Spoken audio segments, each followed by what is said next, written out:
want you to listen. Then what? Share it. With? Whoever you share with. Whoever you know, the people you're close to.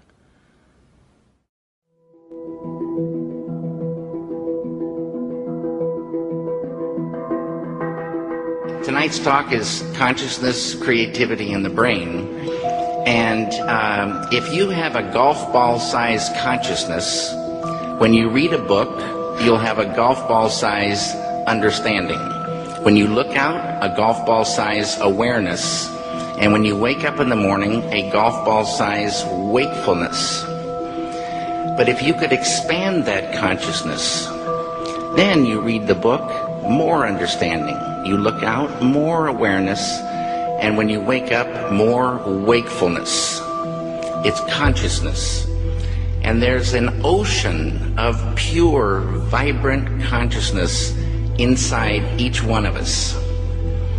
And it's right at the source and base of mind, right at the source of thought, and it's also at the source of all matter.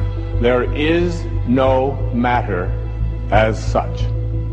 All matter originates and exists only by virtue of a force which brings the particle of an atom to vibration and holds this most minute solar system of the atom together.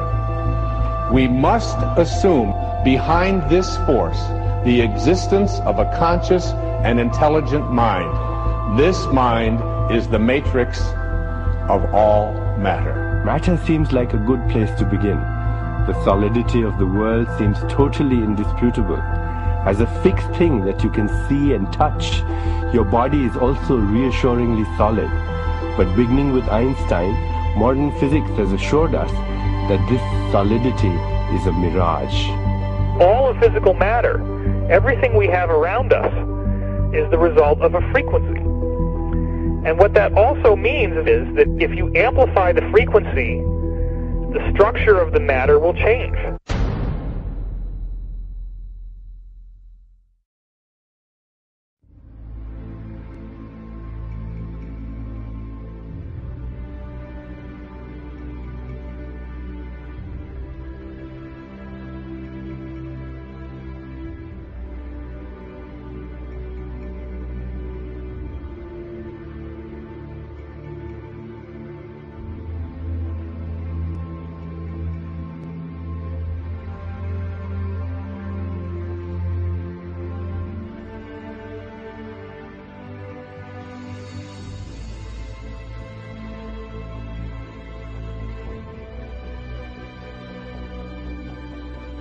The film you're about to see has no characters, it has no people. It is a film to describe to you and explain visually the effect of cymatic frequencies on texture, structure, water, oil. You will see many things that answer many questions. You will see living forms, living amoeba, almost animal-like creatures.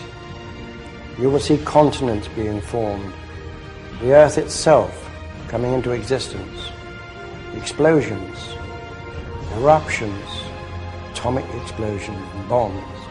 You can see all this and watch it before your eyes.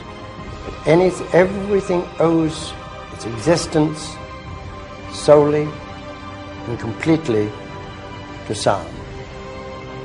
Sound is the factor which holds it together. Sound is the basis of form and shape. In the beginning was the Word, and the Word was God. We are told that this is how the worlds began and how creation took shape. If we put that into the modern idiom and say that into the great voids of space came a sound, and matter took shape. Please watch carefully.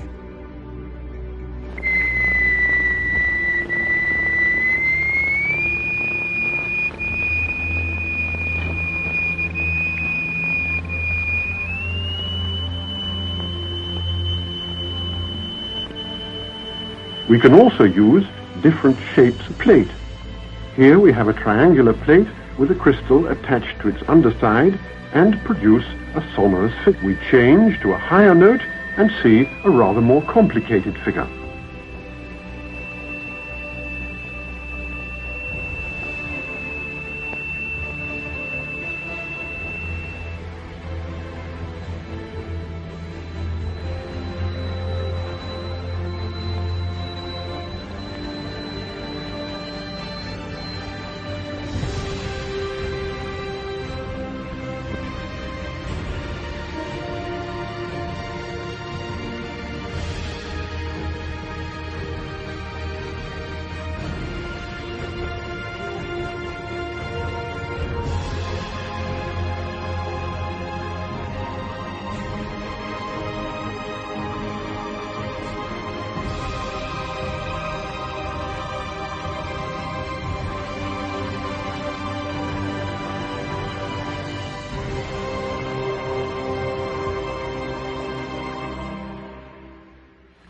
We use sand and lycopodium.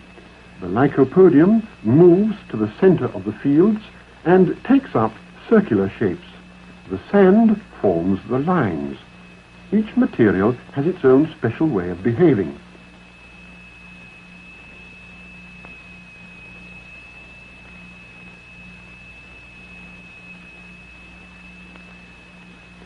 Lycopodium alone, a sonorous figure, transition to a mobile flowing phase,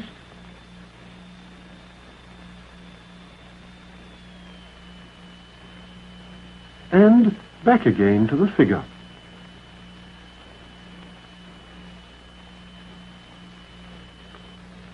The sonorous figures represent stationary waves, but now we can also observe moving waves. Here the sand is flowing in a current. What is it that drives the rotational effect in our galaxies? What is it that drives the rotation of the planets? What is it that drives and impacts the rotation of Earth? In vibrating glycerin, we see continuous waves which form the queerest figures. And yet, the extraordinary things we see here are simply and solely the effect of vibration.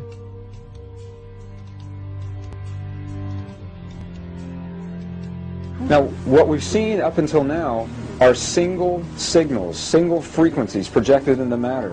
And what you're seeing here now are interference patterns of two or more frequencies resulting in a pulse. The pulse of the human heart, the pulse that drives the blood through the veins in your bodies. What is your heart responding to? Where does that pulse come from?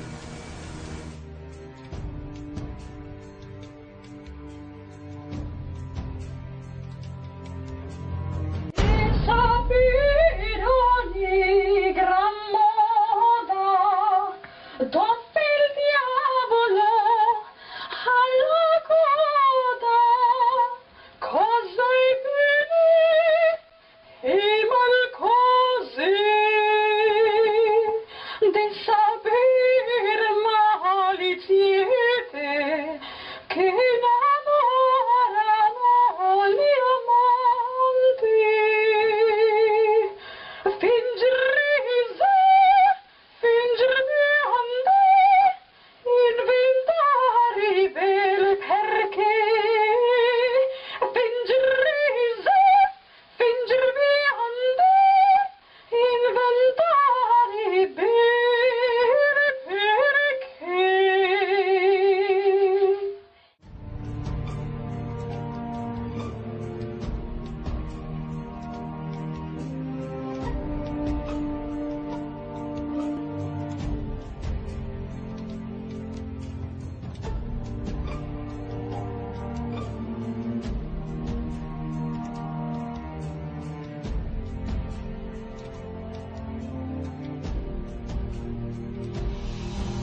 Quantum physics has revealed what ancient masters knew. Matter does not exist. The concept of substance arose from the philosophy of Aristotle, and from that concept came science's conception of matter. The fact of the matter is that the substance of the universe is consciousness. Belief that the substance of the universe is matter leads to what I call a fear-greed dichotomy, as people in their quiet desperation attempt to accumulate as many material possessions and riches as possible. In fact, the substance of the universe is consciousness. Therefore, it is behavior that is important.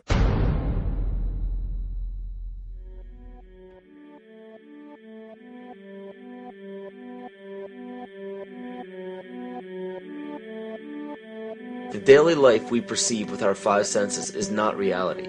Quantum physics has shown that space and time are illusions of perception.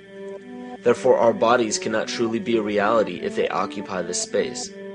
Ernest Rutherford performed an experiment in Manchester that revealed to him the shape of the interior of an atom. Scientists were shocked to discover that the atom is almost entirely empty space. The question then became, how could this empty atom possibly make the solid world around us? Our true consciousness does not exist in our brains or in our bodies. But this illusion of our individual bodies, along with the misinformation of our true origins, has manifested the idea that we all think independently from one another. With this misunderstanding, it would seem impossible to scientifically explain telepathy, clairvoyance, spiritual mediums, and other phenomena dealing with transferring information between sources without physical means of communication. But when you understand that there is a common spiritual bond between all things in the universe, and that we are all part of one divine intelligence, no phenomena is unexplainable.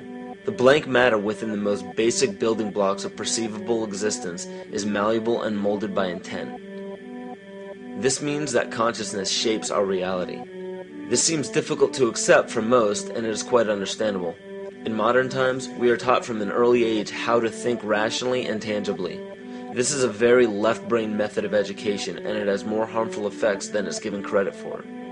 The left brain deals with logic, details, facts, patterns, practicality, science, and math, as the right brain deals with feeling, intuition, symbols, images, risk-taking, philosophy, and religion. With a deliberate push for government-controlled educational curriculums, generation after generation of the youth are being taught to focus only on the facts, figures, and numbers. Repetition is used to train children subconsciously to accept what they're learning. Children aren't rewarded for questioning the validity of the information they receive. They are ridiculed. However, the children who blindly accept the information as true and merely regurgitate the information on command when it is time to take a test, those children go on to become the decision makers in our government, law, medicine, business, and every other occupation with power and prestige. The most detrimental effect of being pushed away from holistic thinking with the full brain into a strictly left brain thought is what is known as the suppression of the feminine. Every male and female have both feminine and masculine qualities. It has nothing to do with man or woman.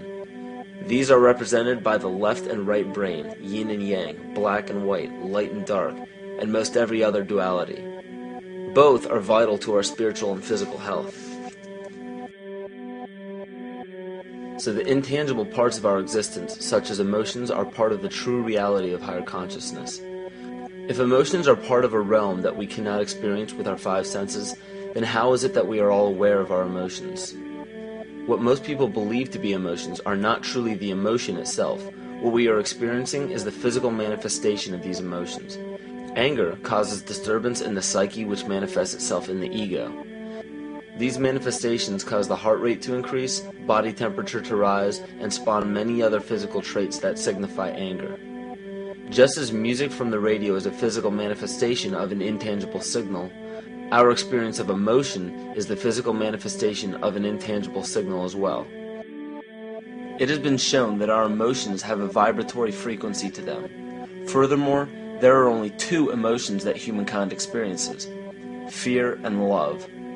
All other emotions branch either directly or indirectly from these two emotions. Fear has a long and slow frequency vibration to it, while love has a very rapid and high frequency. To show that vibration is the very foundation of existence, Hans Jenny developed what is known as Cymatics in the 1940s to show that when vibrations of sound are passed through a form of media, there is a set pattern that will follow.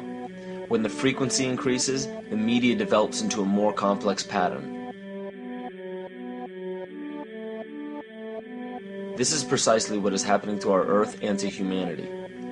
There are 64 possible codes of amino acids in our DNA structure made from 4 elements: carbon, oxygen, hydrogen, and nitrogen. By any means of logic, we should have all 64 codes activated within our DNA structure. Yet we presently only have 20 active codes. And of these 64 possibilities, it appears that only 20 of these codes are turned on right now for us, the 20 amino acids. There is a switch that turns off and turns on where those coding sites lie, and that the switch for that turning off and turning on is what we call emotion. And this is the first time that we've ever seen the patterns of emotion directly physically linked to human genetic material. Well, fear is a long, slow wave of emotion. So this wave of fear is a long, slow wave and touches relatively few sites on this DNA. So an individual living in fear is limited to the number of antennae that they have available to them, whereas an individual living in the pattern of love, this is love in DNA, you can see it's a higher frequency, shorter wavelength. We have many more potential sites for coding along that genetic pattern. This information, this is amazing. This is the first time we've ever had a hard digital link between emotion and genetics. This is important to understand because another researcher named Vladimir Popanov measured tiny particles of light called photons inside a vacuum tube. The photons were scattered as expected. A sample of DNA was then entered into the vacuum tube and they measured the photons again. They found that the particles of light aligned themselves along the axis of the DNA. Then, as they removed the DNA sample, the photons remained aligned to the same form of the DNA even though no DNA was present. This is what is known as the phantom DNA experiment. Science has now bridged a very important gap between physical and ethereal, or spiritual. Our emotions directly affect the structure of our DNA, which directly shapes the physical world we experience every day. So the messages left by the ancients that we've explained here were more than just prophecies about a one-world government or a new world order. We now understand why the study of the heavenly bodies were so important. The rotation and orbit of all that makes up our universe serves as a clock to map changes and transitions. This helped the ancients understand that the change of the heavenly bodies were a mirror to the changes of all existence. Ron Sakeley, Department Chairman, Chemistry, University of California, Berkeley, showed that DNA acts as an antenna for cellular upregulation. The primary function they taught us about what DNA is about. It's a receiver and transmitter of photons, light, and phonon sound. For what? Cellular upregulation, meaning that their water molecules, the pyramid power around the DNA spiral energizing strands, are taking in the spiritual energy of love vibrations and then sending it out for manifesting, precipitating in a quantum field, the physical matter of the body. These are hertz, frequencies, or cycles per second that the musicians can retune their instruments to play and experiment with. Why? Again, these are the Creator's musical scale, the original solfeggio, buried for 3,000 years in the Bible. So the ancient priests who knew how to levitate the huge stones for the building of the pyramids, and the Masonic knowledge that predated ancient Egypt, the ability to have this information, these frequencies, serve the function of creation, destruction, and miracles on behalf of the empowered people who had access to this knowledge. I say that because of this metaphor.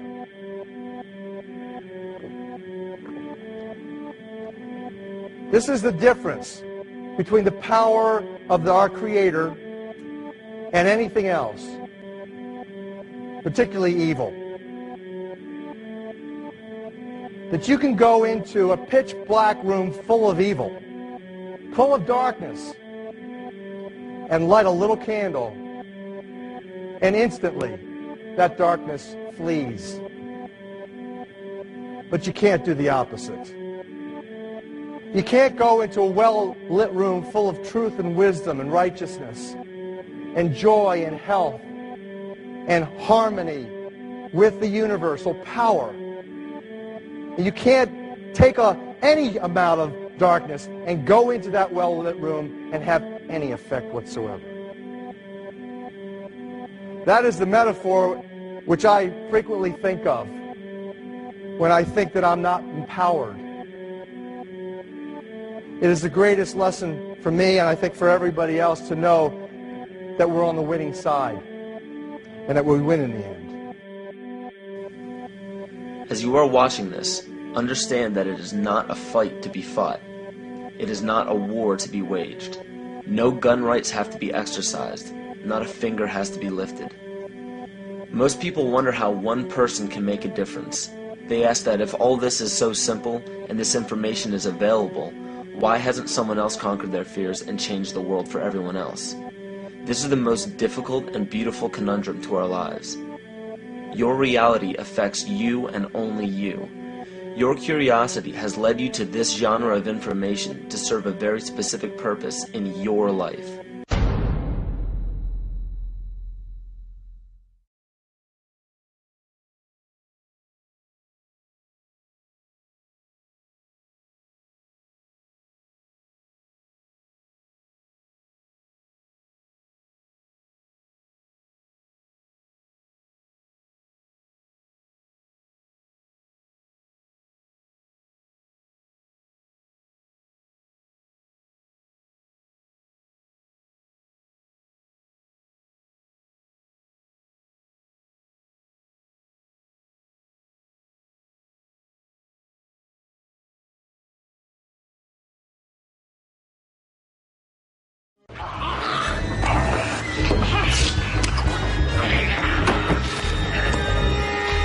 So who is in control? Huh? Are you? Am I? The guards outside? The warden in his office? Yeah? Who's in control? Testing. 1, 2, 3, 4. Dr. Ethan Powell interviewing Dr. Theo Corder. Now, this will be a very simple test. Pass or fail, life or death. You ready, Jean? Now, you write on this paper what I have taken from you. What have you lost? Write it! Write it! Wrong! You never had control. You only thought you had it. An illusion, tabby bourgeois. And what do you control? For sure, huh? The volume in your stereo, the air conditioning in your car? What else? What else? All right. Another chance. You were nervous. Too much pressure. Try again. What have you lost? What did I take? Write it. Write it!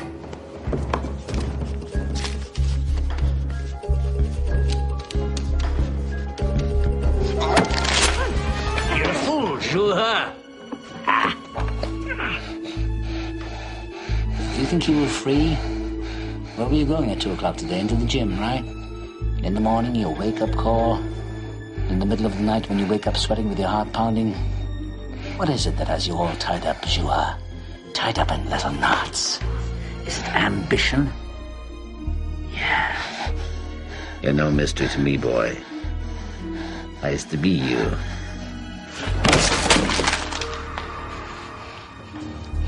Okay. One last chance. You think I won't do it? That's one psychiatrist less to the world. I'm already deep in the pit, so what can they do to me? Last try. Get it right. What have you lost? What did I take from you? Write it.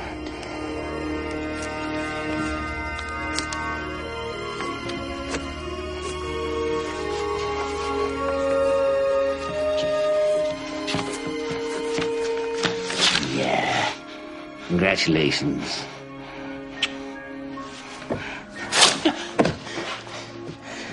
You're a student after all. And you've lost nothing but your illusions and a little bit of skin. I want to finish this. Finish what? Telling you what I know. What makes you think what you know is any different than what other people know? I had different teachers.